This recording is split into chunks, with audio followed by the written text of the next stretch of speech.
நல்லார் சித்த மருத்துவமனை, கிருஷ்ணகிரி, சென்னை. 255 அன்னை திருமண சீர்வரிசை பொருட்கள் 1,29,000 மட்டுமே. தமிழகம் முழுவதும் இலவச டோர் டெலிவரியும் உண்டு. உங்கள் Annai stores and furniture, Guduvanchery, Kallakurichi மற்றும் திருவண்ணாமலை. அறத்தின் வழி நின்று வழிபடுத்த இனத்திற்கான ஒரு ஊடகம் வள்ளுவம். சப்ஸ்கிரைப் செய்து உறுதுணையாகுங்கள். பொருளாதாரம் கொடுத்து பெருந்துணையாகுங்கள். வள்ளுவம் நேயர்களுக்கு வணக்கம். அரசியல் பேசு நிகழ்ச்சிக்கு உங்களை வரவேற்பதில் மகிழ்ச்சி. என்று நம்மோடு இணைந்திருக்கிறார் மூத்த பத்திரிகையாளர் திரு கோட்டீஸ்வரன் அவர்கள். சார் வணக்கம். சார் வணக்கம். நேயர்களுக்கு அன்பு வணக்கம். எப்படி இருக்கீங்க சார்? நலமாக இருக்கேன் சார். தமிழ்நாடே நாளைய தீர்ப்புக்காக காத்திருக்கு. நாளைய தீர்ப்பு எப்படி இருக்க போகுது? யாருக்கு சாதகமாக இருக்க போகுது? யாருக்கு சாதகன்றதை தாண்டி மக்கள் என்ன நினைக்கிறாங்களோ அது நடக்க போகுது. ஸோ அவங்களுக்கு ஒரு எதிர்பார்ப்பு, ஒரு சந்தோஷமான நாள். அப்போது மெஜாரிட்டியான மக்கள் யாருக்கு முதல்வராக வரணும் அப்படின்னு ஆளணும்னு நினைக்கிறாங்களோ அவங்களுக்கு போட போகிறாங்க. அது ஒரு சந்தோஷமான தருணம். நம்ம எதையுமே மக்கள் பார்வையிலேருந்து பார்த்துட்டோம்னா நமக்கு ஒரு பெரிய பிரச்சனையோ சோர்வோ இல்லை ஒரு சிக்கல் இருக்காது. நாளைக்கு என்ன தீர்ப்பு வருதோ அதுதான் ஏபிசி வச்சுக்கோங்களேன். இப்போ ஏ ஜெயிக்கணும்னு மக்கள் முடிவு பண்ணுறாங்கன்னா ஏ ஜெயிக்க போகிறாங்க, பி ஜெயிக்கணும்னா பி, சின்னா சி. அப்போ இதை தான் மக்கள் விரும்புகிறாங்கன்னு அதோடு நம்ம ஒத்தி போயிட்டோம் அப்படின்னா அது ஒரு நல்ல நாளாக இருக்கும். நாளைக்கு வர நாள் இல்லை நம்ம இது ஆசைப்பட்டோம் அது நடக்கலை, நம்ம ஒரு பாட்டு போட்டு சாயந்தரமாக ஒரு டான்ஸ் ஆடலாம், இல்லை ஒரு வைப்பு பண்ணலாம், இல்லை ஒரு அறிக்கை விடலாம், இல்லை ஒரு நடைபயணம் போகலாம், இல்லை அப்படின்னு அந்த கட்சிக்காரங்களுக்கு நாளைக்கு ஒரு தர்ம சங்கடமான ஒரு நாள். ஒவ்வொரு கட்சியில் இருப்பாங்க இல்லைங்களா, அவங்களுக்கு காலையிலேருந்தே ஒரு மாதிரி இப்போ நீ நைட்டு தூங்க முடியாது. படுத்தா இந்த பின்பண்டை இங்கே இருக்குது பாருங்க, இங்கேருந்து இது வரலும் வலிக்கும். ஏந்துப்பாங்க, படுப்பாங்க, பெட்டில் ஸ்ப்ரிங் வச்சா மாதிரி இருக்கும். நீ நைட்டு தூங்க முடியாது. ஆனால் காலையில் பார்க்கும்போது பார்த்தீங்கன்னா வெள்ளையும் சொல்லியுமா ப்ரெஸ்ஸாக புட்டுலாம் வச்சு இப்படியே இருப்பாங்க.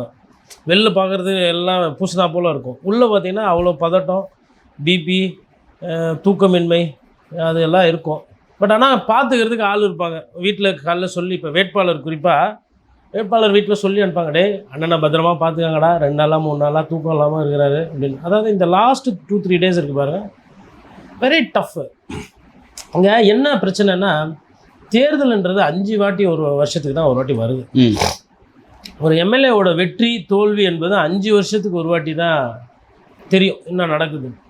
அதனால் அது ஒரு சில பேருக்கு இதுதான் வாழ்க்கையில் அவங்களோட பீக்காக இருக்கும். எப்படின்னா எம்எல்ஏ ஆயிடணும், எப்படின்னா இல்லை அந்த பதவியை தக்க வச்சுக்கணும், இல்லை இந்த வாட்டி எனக்கு வாய்ப்பு கொடுத்துருக்குறாங்க, இந்த வாட்டி ஜெயிக்கணும்னா இதோட நான் எம்எல்ஏவே கிடையாது அப்படின்ற அளவுக்கு யோசிப்பாங்க. நம்ம வாழ்க்கை இதுக்கப்புறம் இன்னைக்கு தேர்தல் முடிவுக்கு பின்னாடி என்ன அப்படிலாம் யோசிப்பாங்க அரசியல்வாதிகள். அது சரிதான். ஏன்னா 5 வருஷம் உழைப்பு, நான் எதிர்கட்சியாக இருக்கிறேன், திருப்பி மறுபடியும் எதிர்கட்சியாக இருந்தால் என்ன ஆகும், 4 கட்சியாக இருக்கேன், அதிகாரம் போயிடுமே என்ன ஆகும் அப்படின்றது தான் பெரிய. அதாவது தாவேக்காவை விட திமுக அதிமுகவுக்கு அதிக பரபரப்பு இருக்கும், அதிக பிரச்சனை இருக்கும். அது என்ன தாவேக்காவை விட இவங்களுக்குன்னா அவங்களுக்கு சப்ஜெக்ட் தெரியும், அதோடைய பிரச்சனை என்ன, அந்த பதவியோட முக்கியத்துவம் என்ன. இப்போ இவங்களுக்கு அப்படி இல்லை. இப்போ இவங்களுக்கு ஆல்ரெடி இன்னொரு வியாபாரம் இருக்குது. திருப்பி மறுபடியும் படம் நடிக்க போனால் விஜய் சாருக்கு ஒரு 200 கோடி 300 கோடி வியாபாரம் இருக்குது. அவங்கெல்லாம் போய் படம் நடிக்க முடியாது. அவங்க வேறு எதனா வேலை சொல்லுதான், இல்லைங்க எனக்கு இதுதான், ஏதோ எம்எல்ஏ ஆகிட்டு கொஞ்சம் ரியல் எஸ்டேட் வியாபாரம் பண்ணால் கொஞ்சம் நல்லா நானும் கொஞ்சம் அப்படி யோசிப்பாங்க அவங்க. அதனால் அவங்களுக்கு இது செட் ஆகுது, இவங்களுக்கு அது ஒரு பிரச்சனை. தாவேக்காவை பொறுத்தவரை எப்படின்னா அதீத நம்பிக்கையை வெளிப்படுத்திட்டாங்க. அதாவது ட்ரமாட்டிக் ஆம்பிளிஃபிகேஷன் சொல்லிட்டு என்னோடய நண்பர் இன்றைக்கி ஒருத்தர்கிட்ட காலில் பேசும்போது சொல்லிட்டு இருந்தார். அது என்ன சார் ட்ரமாட்டிக் ஆம்பிளிஃபிகேஷன் கேட்டேன். ஆம்பிளிஃபிகேஷன்னாலுமே இப்போ நான் உங்ககிட்ட பேசுகிறேன், இதையே ஒரு கோனை எடுத்துக்கிட்டு ஹலோ மைக் டெஸ்டிங் 1 2 1 2 அப்படின்னா ஒரு 1500 பேருக்கு கேட்கும். அதே இன்னும் ஸ்பீக்கர்லாம் கூட வச்சுன்னு இன்னும் ட்ராமாவாக நல்லா பயங்கரமாக எழுதி அடி வயிற்றுலேருந்து நான் இன்னும் கத்தி அதையே திருப்பி நான் சொல்லணும்னு வச்சுக்கோங்களேன், தீய சக்தி தீய சக்தி தீய சக்தி தீய சக்தின்னு ஒரு 10 வாட்டி சொல்கிறேன்னு வச்சுக்கோங்களேன், அதை ஸ்பீக்கரு ஃபோனு இதெல்லாம் வச்சு பண்ணால் இன்னும் எப்படி பூதாகாரமாக இருக்கும். அப்புறம் அதை எடுத்து யூடியூப்பில் போட்டு பெருசு பண்ணும்போது பெருசாகிட்டே போகும். அது மாதிரி ஓட்டு வாங்கிறத விட அதிகமாக பிரச்சாரமோ அதிகமாக கேம்பெயினோ சமூக வலைதளத்தில் பண்ணிட்டாங்க. அதனுடைய பாதிப்பு என்ன ஆகி போச்சுன்னா இன்றைக்கி கம்யூனிஸ்ட் தோழர்கள், கம்யூனிஸ்ட் தலைவர்கள், ஐயா ஏசி சண்முகம்லாம் விஜய்க்கு நிறைய ஓட்டு வரும் தான் போல் தெரியுது அப்படின்றாங்க. வைகோ கூட சொல்கிறாங்க. வைகோ கூட எனக்கு என்ன ஒரு கேள்வினா, சரி விஜய்க்கு நிறைய ஓட்டு கூட வரும் தான் போல் தெரியுதுன்றீங்க இல்லையா, கூட்டணியில் தானே இருந்தீங்க நீங்களாம் என்ன பண்ணீங்க, எல்லா பலுவையும் தூக்கி திமுக அண்ணா திமுக மேலே தள்ளுறீங்களா? ஆனால் உங்களுக்கெல்லாம் பேர் என்னது? கூட்டணி கட்சி. அதனால தான் உங்களுக்கெல்லாம் கம்மியாக சீட்டு கொடுக்குறாங்க. ஒன்று ஒரு விஷயத்தில் ஈடுபடுத்திக்கிட்டால் முழுமையாக ஈடுபடுத்திக்கணும். ஒரு கூட்டணியில் இருந்துக்கிட்டு மாற்றான் தொட்டுறது மல்லிகைக்கு மனம் உண்டு அப்படின்றது அறிஞர் அண்ணா சொன்னார். அவர் ஒரு தலைவர். நீங்களாம் அந்த வகையில் இருக்கிறீங்களா எனக்கு தெரியல. என்னை பொறுத்தவரை கூட்டணியில் இருந்துக்கிட்டு இந்த கல்லாட்டம் ஆடுறது தப்பு. ஒரு கூட்டணின்னு இருந்தால் அது கரெக்டாக இருக்கணும், முழுசாக இருக்கும். இங்கே கொஞ்சம் அங்கே கொஞ்சம். அதனால தான் பாரதிய ஜனதா கட்சியை நான் எப்பொழுதுமே பார்த்திங்கன்னா விமர்சனம் பண்ணிகிட்டே இருப்பேன். இப்போ கூட அவங்க வந்து ஒரு தடவை அவங்களுக்கு பாரதிய ஜனதா கட்சிக்கு என்ன ஆசை? நாளைக்கு தீர்ப்பு இல்லையா? தீர்ப்பு மக்களுக்கு சந்தோஷம். பட் அரசியல் கட்சிகள் அது எப்படி கூறுதுங்கன்னா, கண்டிப்பாக பாரதிய ஜனதா கட்சி வந்து ஒரு பவர்ஃபுல்லாக இருக்கக்கூடிய ஒரு அதிமுக விரும்பாது. எடப்பாடி பழனிசாமி அவர்கள் கை வந்து வளர்ந்து விடக்கூடாது, அவர் வந்து வலுப்பெற்று விடக்கூடாது. நம்ம அவ்வளோ பேசி கீசி எல்லாம் கரெக்ட் பண்ணி வச்சுருந்தா கூட்டணி விட்டு போனால் தானே அப்படின்ற அந்த வழி இருக்கும். ப்ளஸ் இந்த வாட்டி வந்துட்டாங்க அப்படின்னா அவங்க தனி மெஜாரிட்டியில் உட்காந்துட்டாங்கன்னா அதிமுக எப்படி பிஹேவ் பண்ணுவோம் அப்படின்றதுலாம் கண்டிப்பாக பிஜேபி யோசிப்பாங்க. அந்த காரணத்துங்களால தான் அவங்க வந்து திமுக மீதும் பெரிய நடவடிக்கைலாம் எடுக்கலை. அங்கேயும் ஃப்ரெண்டாக பழகுறாங்க.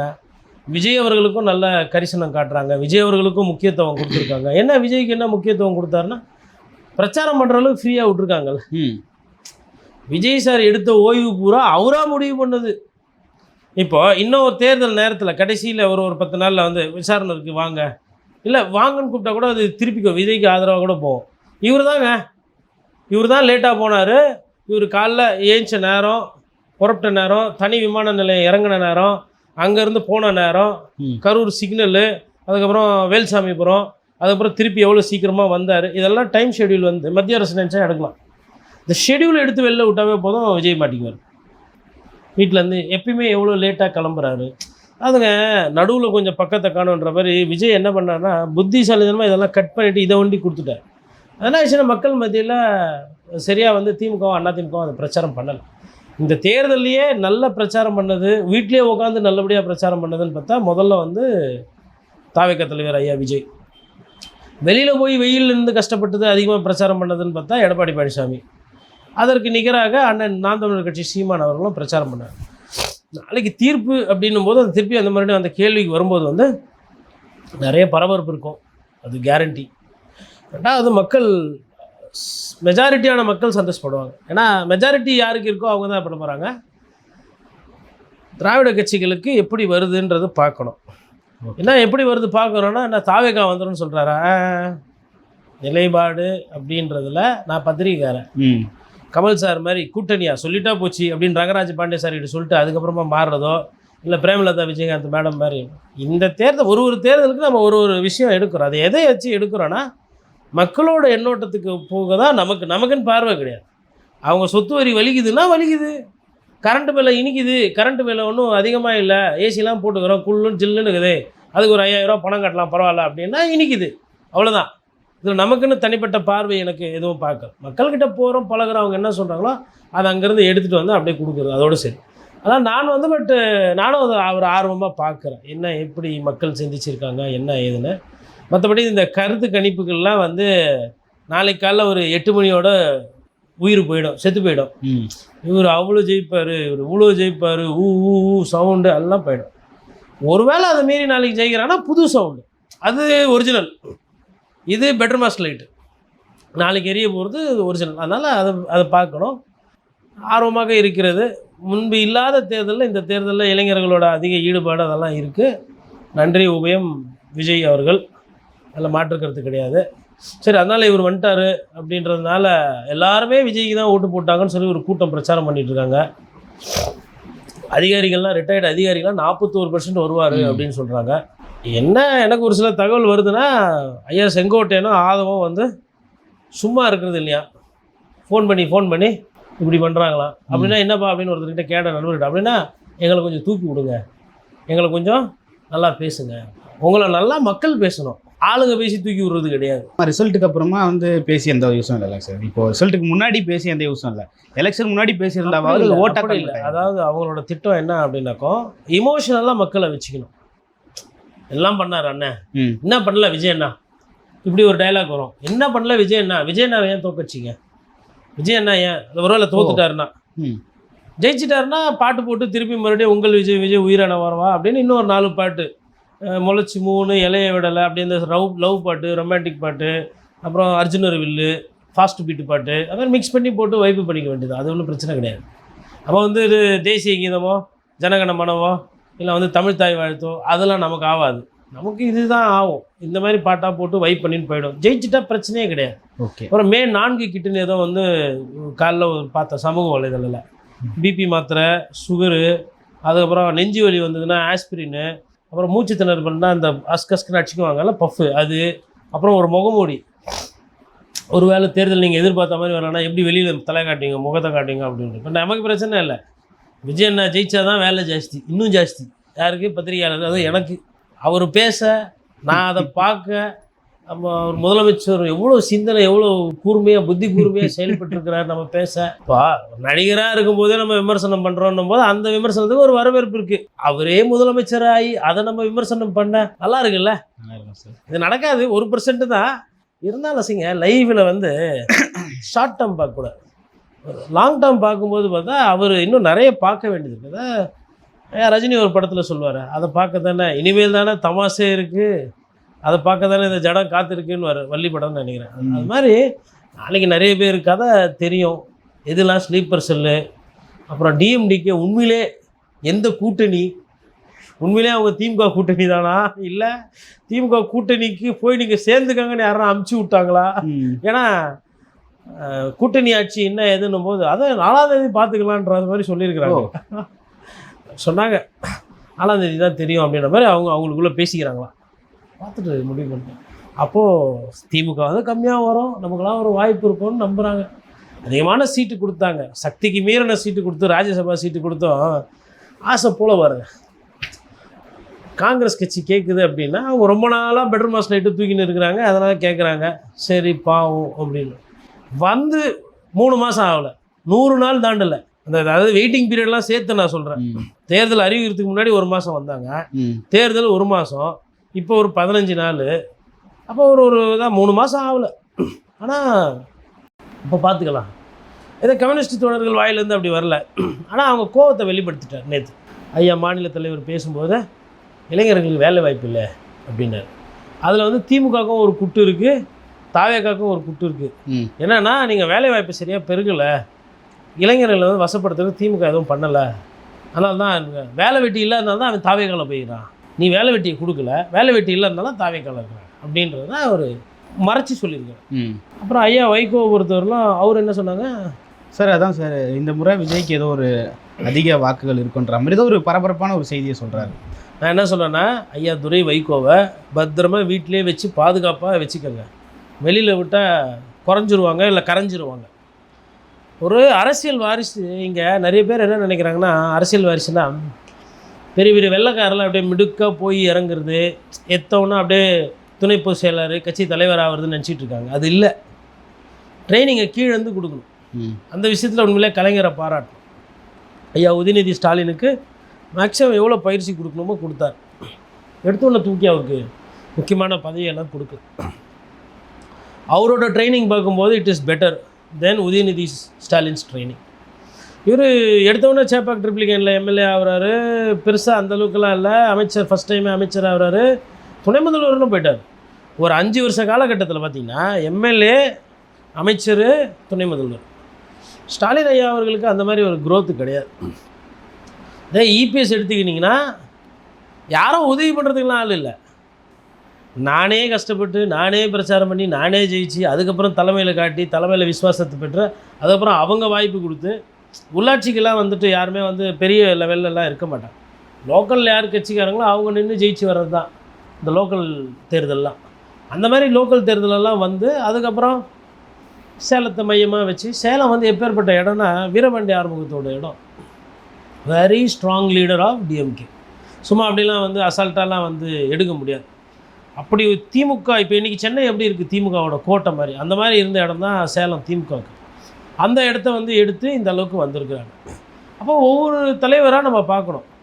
ஆனால் படத்தில் இன்வெஸ்ட்மெண்ட்டு பூரா படத்தில், டிரான்சாக்ஷன் பூரா அரசியலில் அப்படின்னு எதிர்பார்த்து விஜய் சார் இருந்திருக்கார். அவரும் நாளைக்கு தேர்தலை வந்து ரொம்ப ஆர்வமாக எதிர்பார்த்துருப்பார். அவரும் பார்த்திங்கன்னா சாமியெல்லாம் போய் கும்பிட்டுக்கிட்டு அவரோட அந்த இதை வந்து காம் டவுன் பண்ணிடுறார். Calm down please. அந்த இது பண்ணுவாங்க, மெடிடேஷன் கிளாஸ்லாம் போனால் எப்படி சாந்தமாக இருக்கிறப்ப லாஃபிங் தெரப்பி எல்லாம் சொல்லுவாங்க. அது மாதிரி அவருக்கு யாரோ அட்வைஸ் பண்ணுறவங்கன்னா சொல்லுவாங்க, அப்பா நீ வச்சிருக்கிற பிரச்சனைக்கும் நீங்கள் கொடுத்த சவுண்டுக்கும் ஒரு சாமி கும்பிட்டா பத்தாது, அதனால் பல தரப்பு சாமியை கும்பிட்டு வைப்போம், ஏதாவது ஒரு சாமி நமக்கு உதவி பண்ணணும்னு யாரோ அட்வைஸ் பண்ண அவர் போக, சரி அவர் போகிறாரு, அது பிரச்சனை இல்லை, இனிமேல்ட்டாச்சும் சொல்லுங்கள் தொண்டர்கள்கிட்ட. இந்த கோயில் சர்ச்சில் மசூதியிலலாம் போய் இந்த மாதிரி சவுண்டு விடுறதெல்லாம் மக்கள் ரசிக்கலை, கோபமாக வராங்க. இன்னும் நீங்கள் ஒரு தேர்தலை கூட பார்க்கல, அதுக்குள்ளே ஊரெல்லாம் வம்பிழுத்து வச்சுருக்கீங்க. சாமி கும்பிட்றவங்க, மசூதிக்கு போகிறவங்க, சர்ச்சுக்கு போகிறவங்க, அதுக்கப்புறமா பார்த்திங்கன்னா அஜித் ரசிகர்கள், ரஜினி ரசிகர்கள், பத்திரிகையாளர்கள், அப்புறம் இது மாதிரி நிறைய, அப்புறமா மற்ற கட்சிகள் எல்லார்கிட்ட கதை கேட்குறது. ஆனால் நீங்கள் தானே எனக்கு எல்லாமே அப்படின்னு சீமான் அண்ணங்கிட்ட, அப்புறம் திரும்ப அவர்கிட்ட வந்துட்டு நீங்கள் தான் வந்து ஒரு உண்மையான அம்பேத்கர் சமூக போராளி, உங்ககிட்ட தான் நான் எல்லாமேன்னு சொல்லிட்டு அவருக்கு கொஞ்ச நாள் ஆசை வார்த்தைக்கு ஊற்றி அவரை அப்புறமா நட்டாத்தில் விட்டுறது. இல்லை அவர் வரமாட்டேன்ட்டார் உஷாரா. அதுக்கப்புறமா வந்து அவங்க ட்ரை பண்ணி கதை கேட்காத ஒரே ஆள் ஐயா ஜிகே வாசன் தான். மிச்சம் எல்லா தமிழக தலைவர் டெல்லி தலைவர்கிட்டையும் கதை கேட்டாங்க. ஒரு ஹீரோ என்ன பண்ணுவார், ஒரு டைரக்டர் வந்து கதை சொன்னால் சொல்லுங்கள், இந்த கதையில் நான் என்ன பண்ணுறேன், இந்த கதையில் நீங்கள் கூட்டணி கட்சி தலைவர், இந்த கதையில் நீங்கள் எதிர்கட்சி தலைவர், இந்த கதையில் நீங்கள் முதலமைச்சராக ஆயிடுறீங்க, இந்த கதையில் நீங்கள் வந்து சீஃப் மினிஸ்டர் ஆஃப் இந்தியா ஆகிருங்க, அப்படியே எல்லார்கிட்டையும் கதை கேட்குறது. கதையை கேட்டு கட்சியில் காங்கிரஸ்கிட்டையும் கதையை கேட்டாச்சு, பிஜேபிக்கிட்டையும் கதையை கேட்டாச்சு, அதிமுகக்கிட்டையும் கதையை கேட்டாச்சு. நான் என்ன சொல்கிறேன்னா, அவ்வளோ முடிவு இருக்குல்ல, தனியாக தான் போக போகிறேன்னு. ஏன் இந்த நாள் இவ்வளோ நாள் கதை கேட்டிங்க? என்னன்னா நம்மளை பற்றி எல்லாம் பேசுகிறாங்க, அதுதான் ஸ்மார்ட்டாக பண்ணியிருக்காரு. ஓகேங்களா? விஜய் ஸ்மார்ட்டாக என்ன பண்ணியிருக்காருன்னா, இந்த கதை கேட்குறதுனால தாவேக்காவோட கூட்டணிக்காக எல்லாரும் பேசுகிறாங்க, விஜய்க்காக எல்லாம் பேச சொல்லிட்டு அவன் விஜய் வந்து இந்த டிலே பண்ணி டாக்டிஸ் பண்ணதை இவங்க வந்து லூஸில் விட்டாங்க. மே 4க்கு மேலே எப்போ நீ 3 மாதம் 6 மாதத்துக்கு தான் ஸ்மார்ட்டு, நாங்கள் அரசியல்வாதி, நாங்கள் அரசியலுக்கு வந்ததுலேருந்தே ஸ்மார்ட்டுன்றதை மே 4க்கு மேலே இவங்கெல்லாம் காட்டுவாங்க. யாரெல்லாம் காட்டுவாங்க? ஐயா உதயநிதி, அதுக்கப்புறமா ஸ்டாலின் அவர்கள், அதுக்கப்புறமா வந்து எடப்பாடி பழனிசாமி, அதுக்கப்புறமா இப்போ அந்த கட்சியிலையும் இருக்காங்க. இப்போ சிவி சண்முகம்லாம் அமைதியாக தான் இருந்தார் இந்த சீசன், எதுவும் பெருசாக பேசலை. ஒருவேளை அதிமுக ஜெயிச்சு வந்துச்சுன்னா அதுக்கப்புறமா சிவி சண்முகம், அப்புறமா வந்து வளர்மதி அவர்கள், அந்த கட்சியினுடைய முன்னணி தலைவர்கள்லாம் இருக்காங்க. ஒரிஜினல் அதிமுக பிரீடு இருக்குதுல்ல. ஏன்னா இவர் எம்ஜிஆர்னு சொல்லிட்டாரு. எம்ஜிஆர் யார் எம்ஜிஆர் அப்படின்னு, எம்ஜிஆர் சொத்து எம்ஜிஆர் விஷயங்கள்லாம் பாதுகாக்க வேண்டியது யாரோட கடமை? அதிமுகவோட கடமை. ஆனால் அவங்க என்ன பண்ணுவாங்க, டார்ச் எடுத்துன்னு கிளம்புவாங்க. போயிட்டு இனிமேல்ட்டு தாவேக்காவை வந்து அவங்களுமே வந்து ரிசல்ட்டுக்கு அப்புறமே வந்து கண்டிப்பாக திராவிட கட்சிகள் வந்து இந்த எதிர்வினையெல்லாம் பார்ப்பாங்க. இல்லை ஒரு வேளை நம்பர்ஸ் ஏடாகூடமாக வருது, தேவைப்படுது நமக்கு அப்படின்னா நிலைப்பாடுகள் மாறலாம். இதெல்லாம் நான் எதிர்பார்க்குறேன்.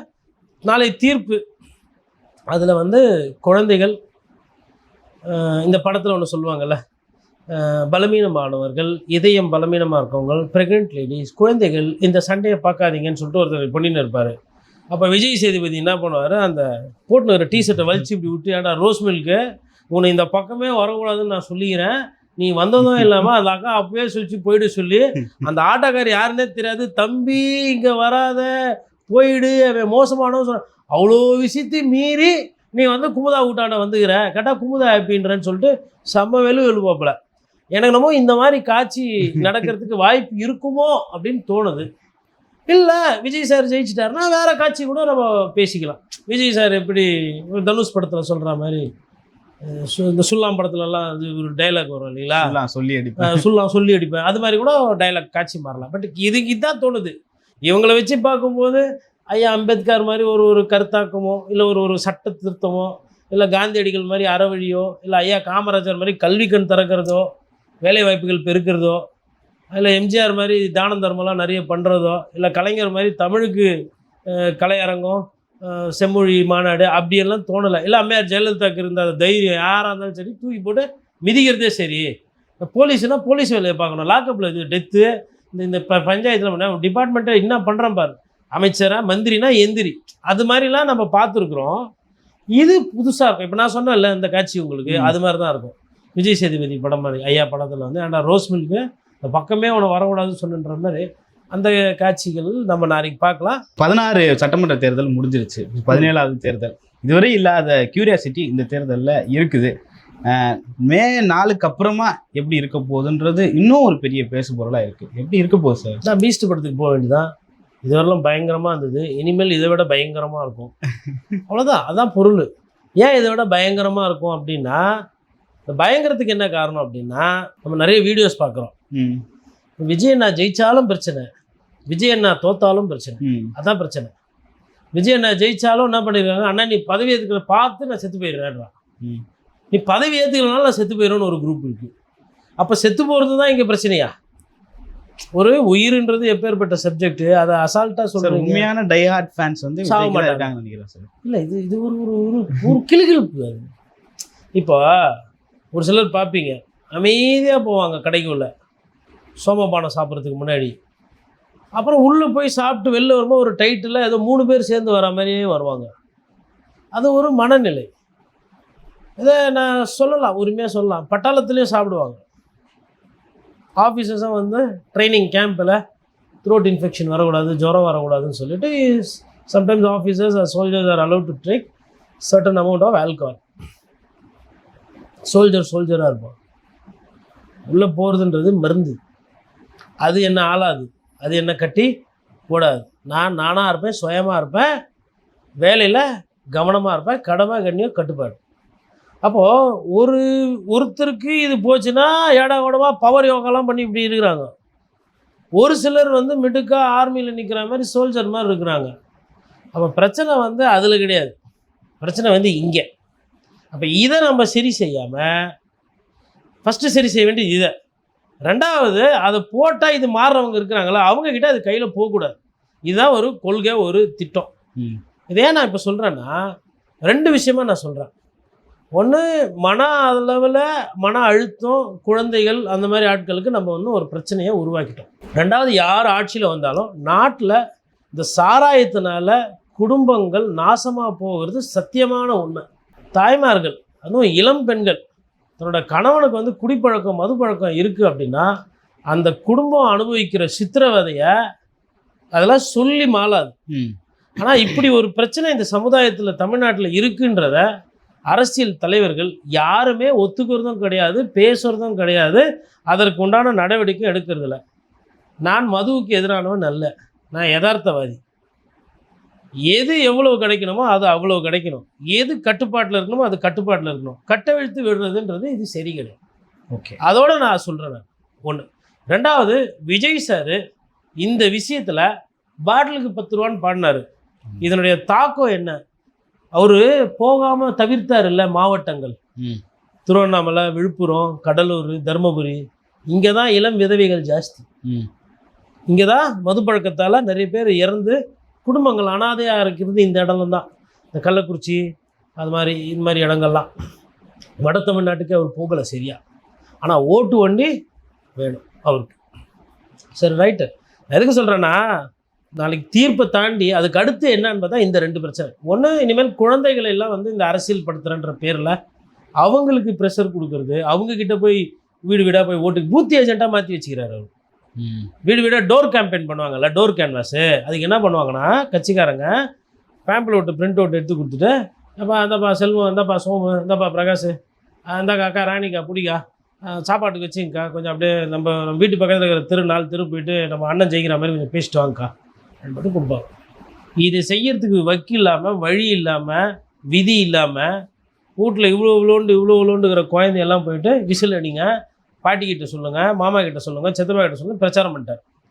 இதையும் சைல்டு வெல்ஃபேர் கமிஷன் ஆல்ரெடி எடுத்திருக்கு, எலெக்ஷன் கமிஷன் கிட்ட போயிருக்கு, டிஜிபி ஆஃபீஸ்க்கு ரிப்போர்ட் ஆகிருக்கு. யாருன்னா ஆட்சிக்கு வரட்டும், யாருன்னா ஆட்சியிலேருந்து போட்டோம். இது மாதிரி ஒரு பைத்தியக்காரத்தனம் இனி எந்த தலைவரும் பண்ணக்கூடாது. ஓகே, விஜய் அண்ணா அவரோட சுயநலத்துக்காகவும் அவரோட சுய லாபத்துக்காகவும் பண்ணிட்டார். சரி, இந்த குழந்தைங்கள்லாம் போச்சுல்ல, இந்த குழந்தைங்களாம் நான் கிண்டர் ஜாய் வாங்கி கொடுப்பீங்களா? நான் கேட்குறேன் இப்போ குழந்தைங்க சார்பாக. எல்லா குழந்தைய பிரச்சனை. விஜய் என்ன பண்ணோம், தாயுள்ளத்தோட இப்போ கூட ஆரம்பிக்கலாம், இன்னும் டைம் இருக்குது. ஏன்னா எலெக்ஷன் கமிஷன் நாளைக்கு எண்ணி முடித்த உடனே மாடல் கோடு போயிடும். கிண்டர் ஜாய் கம்பெனிக்கோ இல்லை கேட்பரிஸ்க்கு ஃபோன் பண்ணி, இந்த மாதிரி குழந்தைங்களெல்லாம் வந்து நான் என் ஆதாயத்துக்கு வேண்டி வீடு வீடாக போய் பிரச்சாரம் பண்ண முடியாது என்னால், நான் ஒரு பெரிய ஸ்டாரு. சரி, வீடு வீடாக இல்லை, நகரமாகவும் போக முடியாது. சரி, சட்டமன்ற தொகுதியாக பண்ணால் அதுக்கும் பெரிய ஸ்டாராக ஆகிட்டேன் நான். ₹2000 கோடி ரூபா பிஸ்னஸை விட்டுட்டு வரேன் நான், அதனால் போக முடியல. பட் குழந்தைங்கள்லாம் எனக்காக நிறைய பிரச்சாரம் பண்ணியிருக்கிறாங்க, அவங்களுக்கு வீட்டுக்கு ஒரு கிண்டர் ஜாய் கொடுக்குறேன்னு இருக்கேன், கேட்பரிஸ்லாம். அதனால் வந்து ஒரு பல்க் ஆர்டர் வாங்கி, பெரிய கட்சி இல்லையா, சமூக வலைதளத்தெல்லாம் பயங்கர ஆக்டிவாக இருக்குது. அதனால் நான் என்ன சொல்கிறேன்னா, நன்றி கடனோட அந்த விசுவாசத்தோட மிராக்கிள் நடக்க போகுது அப்படின்னு சொல்லியிருக்கிறாருல, இதுவும் ஒரு மிராக்கலாக இருக்கும்ல. வீடு வீடாக கிண்டர் ஜாய் குத்தாங்கோ, என்ன தான் குத்திங்க குழந்தைங்க அப்படின்னா, கிண்டர் ஜாய் குத்தாங்கோ, ஜெம்சி மிட்டாய் குத்தாங்கோ, லாலிபாப் குத்தாங்கோ அப்படின்னு சொல்லுவாங்கல்ல 4 பேர். அதனால் இந்த நாளைக்கு மாற்றம் வரும், எம்ஜிஆர் அவர்களை விட இவர் மிந்தி செல்வார், என்டிஆரை விட அவர் அப்படி செல்வார் இப்படி செல்வார், அது செல்லட்டும், நான் மாற்றுக்கிறது இல்லை. அப்படி ஒருவேளை அவங்க சென்றார்னா வெற்றி பெற்று, அதற்கு காரணம் இந்த குழந்தைகள். ஓகே. ஸோ நான் ஜெயிச்சா, அதாவது இது என்ன படத்தில் சொல்லுவாங்க, நீ கத்துனா நான் குத்திடுவேன் அப்படின்னா, இவன் என்ன சொல்லுவான், நீ குத்துனா நான் கத்திடுவேன்மா. அந்த மாதிரி இது போகக்கூடாது. குழந்தைங்க ஓட்டு கேட்டு வாங்கி கொடுத்துட்டாங்க. உங்களுக்கு விழ வேண்டிய ஓட்டு, நிறைய ஓட்டு குழந்தைங்க மூலியமாக தான் வந்துச்சு. என்ன அது நிறைய பேர் வெளிப்படையாக சொல்கிறாங்க, ஓட்டு போட்டதே வெளில சொல்லக்கூடாது. ஆனால் இப்போ என்ன பண்ணுறாங்க, என் பேத்தி ஒரே என் பேரன் கண்ணில் தண்ணியை வச்சுட்டான், அதனால் நான் அம்பி சொல்லிட்டான்னு சொல்லிட்டு நான் ஓட்டு போட்டுட்டேன். அப்போ இவ்வளோ நாள் பாஜகவும் விபூதியா? எப்பா அதுதான் நான் சொல்கிறேன் பாருங்க, இவங்களெல்லாம் வச்சு அறிஞர் அண்ணா எப்படி தான் கட்டு ஆண்டாருன்னு தெரில. அதனால தான் அவர் சாம்பியன். ஏன்னா பாஜகவுக்கும் ஓட்டும் விஜய்க்கு போயிருக்குன்றாங்க. நான் நிறைய காணொலியெல்லாம் பேசும்போது சொல்லுவேன், 2 கட்சியோட ஓட்டு செதறாது. ஒன்று பாரதிய ஜனதா கட்சி, இன்னொன்று சிபிஎம்னு. கடைசியாக கூட்டி கழிச்சு நிற்கும்போது 2 கட்சி நிற்கிது. ஒன்று நாம் தமிழர் கட்சி கட்சி ஓட்டு போல, ஆனால் பொதுமக்களாக மாற்றி போட்டாங்கள்ல, அது நிறைய போயிடுச்சு. அது நம்ம சொன்னால் அவங்க ஏற்றுக்கிற மாட்டார் அண்ணன். ஏன்னா இது வந்து நான் வந்து ஒரு நல்ல கட்சி, நல்ல சித்தாந்தம் போகுதுன்ற அந்த அடிப்படையில் தான் இதை 2 பற்றி பேசுகிறேன். நான் புரிஞ்சுக்கிறேன், நாம் தமிழர் கட்சியை பற்றி குறைத்து மதிப்பிடுவதோ அப்படின்றது என் வேலை கிடையாது. ஏன்னா அவங்க வந்து எலக்டோரலாக தப்பு பண்ணலை. தேர்தல் நிற்கிறாங்க, பிரச்சாரம் போகிறாங்க, மக்களை சந்திக்கிறாங்க, மக்கள் பிரச்சனை போகிறாங்க, பேசுகிறாங்க, நாங்கள் கூட்டணி வைக்க மாட்டோன்றாங்க, அதில் நிலையாக இருக்கிறாங்க. நாங்கள் வந்து சாராயத்துக்கு எதிர்ப்பு, மணல் வளம் மண் வளம்லாம் கொள்ளையடிக்க மாட்டோம். இதில் தெளிவாக இருக்கும்போது நான் அதில் போய் என்ன விமர்சனம் பண்ணேன்? ஆட்சியில் அதிகாரத்தில் வந்தாங்களா, இல்லை ஊழல் பண்ணாங்களா, என்னன்னு சொல்லி நாம் தமிழர் கட்சி விமர்சனம். ஓகே. ஒரே பிரச்சனை அந்த அணுகுமுறை, ஒரு சில அடாப்டேஷன் சொல்லுவாங்க, அட்ஜஸ்ட்மெண்ட் கூட ஓகே, அட்ஜஸ்ட்மெண்ட் கெட்ட வார்த்தையாக நினச்சிக்குவாங்க. அடாப்டேஷன் வாங்க. இப்போ ஒரு சிறுத்தை இருக்குன்னா, ஒரு இடத்துல தண்ணி கிடைக்கலன்னா அந்த சிறுத்தை என்ன பண்ணணும்னா, அங்கே இருக்கிற இடத்த விட இன்னும் ஒரு 20 கிலோமீட்டர் தாண்டி போகும். ஏன்னா அந்த சிறுத்தை வாழணும், இந்த சிறுத்தை அடுத்து இனப்பெருக்கம் பண்ணணும். அப்போ அந்த சிறுத்தை வந்து இன்னும் அந்த காட்டில் வந்து நிறைய இருக்கணும்னா அது புதுசாக யுக்திகளை எடுக்கும். நான் எந்த யுக்தியும் எடுக்க மாட்டேன், நான் இப்படியே தான் அண்ணன் மகாவீர் மாதிரியே இருப்பேன் அப்படின்னா நான் ஒன்றும் சொல்கிறதுக்கு இல்லை. சரி, அது பிடிச்சிங்களா? கம்யூனிஸ்ட் கட்சி தோழர்கள் ஓட்டு நான் செக் பண்ணி பார்த்துட்டேன், அது கொஞ்சமோ நிறையவோ எங்கே எப்படி இருக்குமோ அப்படியே நிற்கிது. தடமும் மாறல, தடயமும் மாறல. கம்யூனிஸ்ட் கட்சி பொறுத்தும் தெளிவாக. பிஜேபி வி வாண்ட் சேஞ்ச் அப்படின்னா, என்னங்க நேற்று வரலாம் Modiji super cheaper, that's okay, but Modi இப்போ நிற்கல அப்படின்னா, ஓ அப்படியா, அப்போ கூட்டணி, அப்போ நீங்களாம் வந்து சும்மா பாஜக வந்து அதிமுகவோட நீங்கள் இதுக்கப்புறமா திருப்பி நின்னா ஒன்றுமே இந்த 4 எம்எல்ஏ கூட இருக்காதுன்றதுனால அதிமுகவோட கூட்டணி. அதான் சொல்கிறேன், அந்த ஓட் பேங்க் வந்து நிறையா எடுத்திருக்கிறார் விஜய் சார். பார்ப்போம், நாளைக்கு தெரிஞ்சிடும். ஓகே சார், பல்வேறு கருத்துக்களை பகிர்ந்து பண்ணி மட்டும் ஒரு கான்செப்ட். நன்றி சார்.